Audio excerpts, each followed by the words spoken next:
Halo teman-teman, berjumpa lagi dengan saya Septinus Mendeva, di mana pada pertemuan kita kali ini kita membahas lagi tentang pengenalan sumber daya ikan, di mana kita sudah tahu bahwasanya sumber daya ikan itu ada terbagi tiga berdasarkan tempat hidupnya, yaitu sumber daya ikan air laut, sumber daya ikan air payau, dan sumber daya ikan air tawar. Namun pada pertemuan kita kali ini kita lebih fokus untuk membahas tentang sumber daya ikan air tawar, di mana air laut kita sudah membahas pada pertemuan selanjutnya, dan pada pertemuan lainnya nanti kita akan membahas tentang air payau. Nah, kita membahas sekarang tentang sumber daya ikan air tawar. Namun sebelum kita lanjut membahas tentang itu, kita harus mengetahui dulu apa yang membedakan antara air laut, air payau, dan air tawar, supaya nantinya kita bisa tahu bahwasanya ini ikan adalah ikan air laut yang bisa hidup di air laut, yang bisa hidup di air payau, dan apa yang menyebabkan ikan air laut tidak bisa hidup di air payau atau air tawar. Nah, yang pertama, air laut itu adalah merupakan air yang berasal dari laut ataupun samudra yang memiliki nilai salinitas antara 30 sampai 40 ppt. Nah, sedangkan air payau itu sendiri adalah perpaduan antara air tawar dengan air laut yang memiliki salinitas antara 6 sampai 29 ppt, atau bisa dikatakan bahwasanya air payau ini adalah air yang berada di antara yang ada di pesisir yang memiliki hubungan langsung dengan air laut dan air tawar atau air sungai. Nah, ini bisa didapatkan di daerah-daerah muara, serta daerah itu memiliki keanekaragaman hayati tersendiri.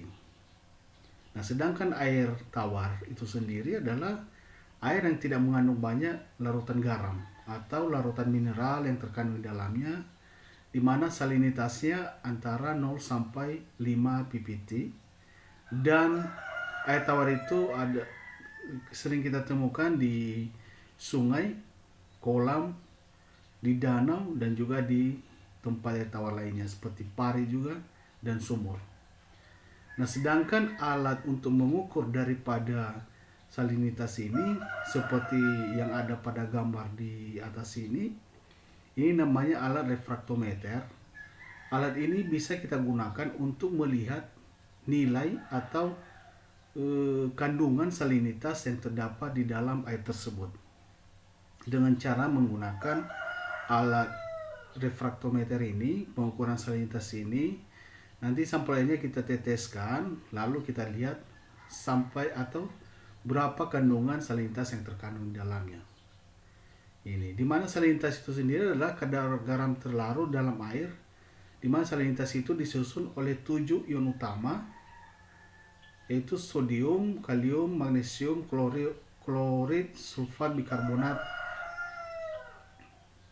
Nah, sedangkan sumber daya ikan air tawar itu sendiri ada beberapa, itu sumber daya ikan konsumsi, sumber daya ikan hias, sumber daya udang dan krustasea, dan sumber daya ikan lainnya. Jadi tidak perlu saya jelaskan lagi kenapa udang dan krustasea serta sumber daya ikan lainnya itu termasuk jenis ikan.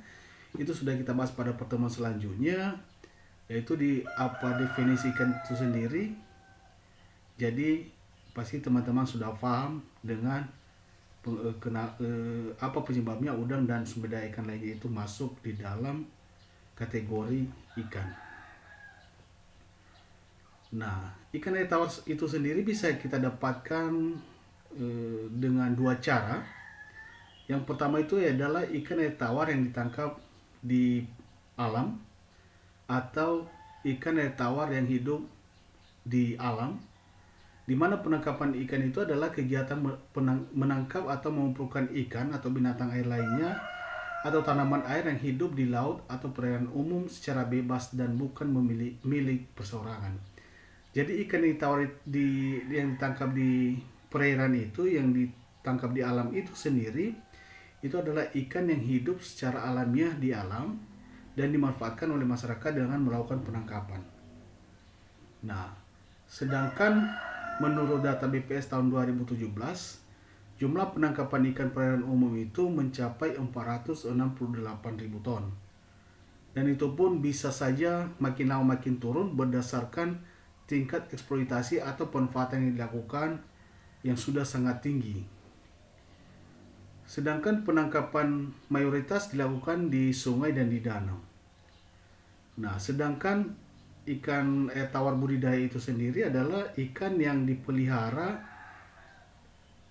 dengan menggunakan fasilitas buatan, termasuk juga pada kegiatan pembenihan ikan. Jadi, ikan budidaya itu adalah ikan yang dipelihara oleh manusia dengan menggunakan fasilitas buatan, dan dia ini dimiliki oleh perseorangan. Nah, sedangkan menurut data KKP 2014, jumlah budidaya ikan air tawar itu mencapai 2.893.984 ton. Sangat angka fantastis dibanding dengan yang ditangkap dari alam.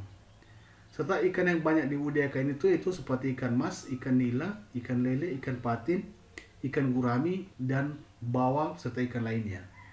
Nah, di sini teman-teman kita tahu bahwasanya perbandingan ikan tangkapan dari alam dengan ikan yang dibudidaya itu sangat tinggi. Sehingga bisa jadi ke depan ikan air tawar ini yang ditangkap dari alam itu semakin lama semakin menipis karena penangkapan terlalu tinggi. Nah, sehingga yang paling eksis itu adalah ikan air tawar yang dibudidaya. Sehingga pada saat ini yang kita dapatkan di pasaran lebih banyak kita dapat ikan-ikan hasil budidaya dibanding dengan ikan air tawar hasil dari tangkapan alam. Nah, adapun sumber daya ikan konsumsi itu ini adalah beberapa contohnya. Ini adalah ikan gurami, ikan bawal, ada ikan nila, ikan dewa. Ini ada ikan mas, ada ikan sidat. Ini ikan sidat bukan belut ya. Ini juga ikan patin dan lele. Ini beberapa atau segelintir saja bagian kecil daripada sumber daya ikan air tawar yang yang dikonsumsi dan kita sering dapatkan di pasaran atau dijual oleh pembudidaya atau penangkap ikan.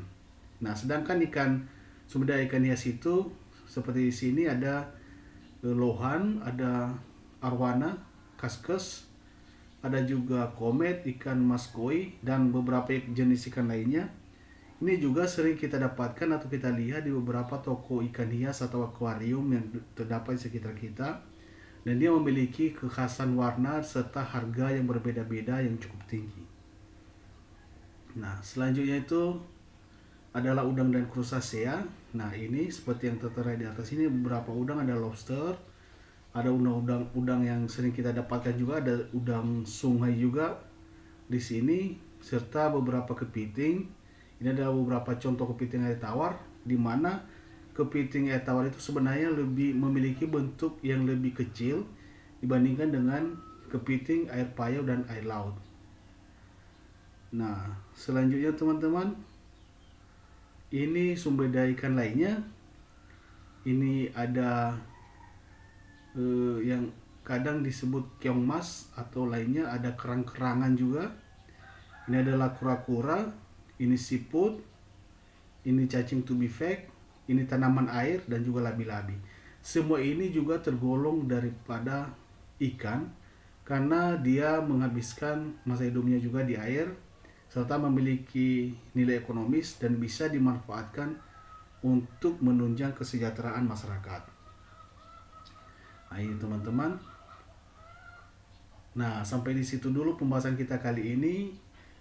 Mohon maaf kalau masih ada yang kurang.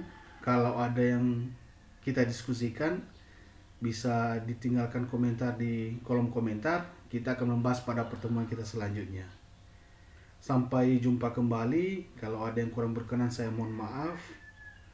Semoga ini menjadi tahapan pembelajaran kita dan teman-teman semua juga bisa menangkap dan memahami dan bisa membedakan apa perbedaan ikan air tawar, air laut, air payau, serta apa saja jenis-jenis ikan tersebut. Mungkin begitu saya teman-teman, saya mohon pamit. Sekian dan terima kasih.